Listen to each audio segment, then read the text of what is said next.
Share marketing Kannada ಚಾನಲ್ಗೆ ತಮಗೆಲ್ಲರಿಗೂ ಸ್ವಾಗತ. ಇವತ್ತು ಬಂದು 27 ಫೆಬ್ರವರಿ 2025.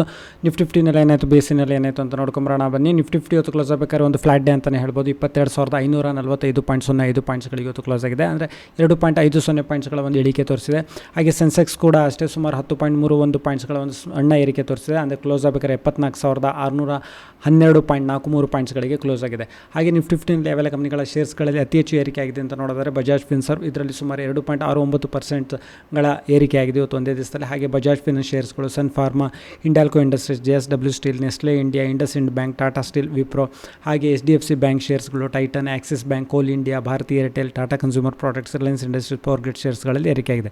ಹಾಗೆ ಒಂದು SME IPO ಬಂದಿದೆ, ಬಾಲಾಜಿ ಫಾಸ್ಫೇಟ್ಸ್ ಲಿಮಿಟೆಡ್. ಇವ್ರ ಪ್ರೈಸ್ ರೇಂಜ್ ಬಂದ್ಬಿಟ್ಟು 66 ರೂಪಾಯಿಂದ 70 ರೂಪಾಯಿ ಇದೆ. ಮಿನಿಮಮ್ ಇನ್ವೆಸ್ಟ್ಮೆಂಟ್ 132,000 ರೂಪಾಯಿ ಡಿಮ್ಯಾಂಡ್ ಇದೆ. ಮ್ಯಾಕ್ಸಿಮಮ್ ಇನ್ವೆಸ್ಟ್ಮೆಂಟ್ ಇದರಲ್ಲಿ ರಿಟೇಲ್ ಕ್ಯಾಟಗರಿನಲ್ಲಿ 2 ಲಕ್ಷ ರೂಪಾಯಿ ತನಕ ಮಾಡ್ಬೋದು. ಹಾಗೆ ಇವತ್ತು ಓಪನ್ ಆಗಿರೋದು 4ನೇ ತಾರೀಕು ಮಾರ್ಚ್ ಇದು ಕ್ಲೋಸ್ ಆಗುತ್ತೆ. ಸೊ ವಿಡಿಯೋ ನೋಡೋದಕ್ಕೆ ತಮಗೆಲ್ಲರಿಗೂ ತುಂಬ ಧನ್ಯವಾದ. ವಿಡಿಯೋ ಲೈಕ್ ಮಾಡಿ, ಶೇರ್ ಮಾಡಿ, ಕಮೆಂಟ್ ಮಾಡಿ, ಚಾನಲ್ ಸಬ್ಸ್ಕ್ರೈಬ್ ಮಾಡಿ.